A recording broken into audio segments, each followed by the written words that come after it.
মেয়াদ উত্তীর্ণ হওয়ার পরও নির্বাচন না দেওয়ায় গাইবান্ধার শ্রমিক ইউনিয়নদের প্রতিবাদ সভা।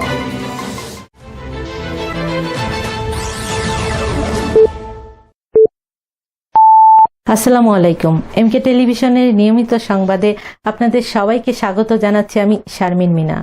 এতক্ষণ শুনছিলেন সংবাদ শিরোনাম, এখন ডেস্ক থেকে বিস্তারিত।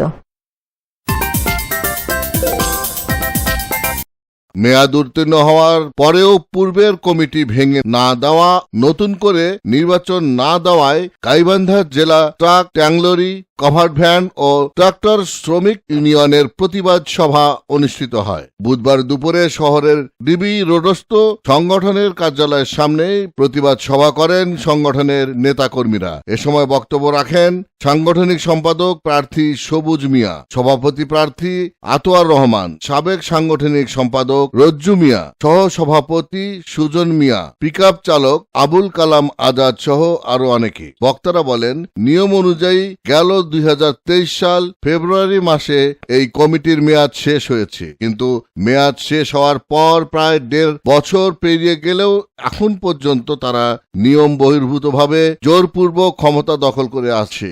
এ ব্যাপারে তারা দফায় দফায় সমাধানের চেষ্টা করলেও সমাধান পাননি। দ্রুত এর সুষ্ঠু সমাধান চান তারা।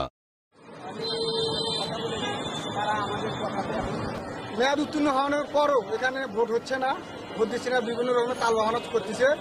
তার কারণে আমরা আজকে সবাই একত্র হয়ে এখানে আসছি। সমস্ত শ্রমিক একজোট হয়ে নির্বাচন 26 তারিখে আজ সাধারণ সভা দেওয়া ছিল।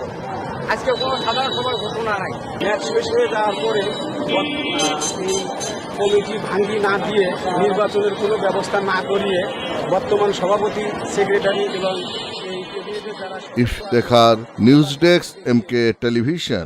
শেষ করছি এমকে টেলিভিশনের নিয়মিত সংবাদ। এতক্ষণ সাথে থাকার জন্য সবাইকে ধন্যবাদ।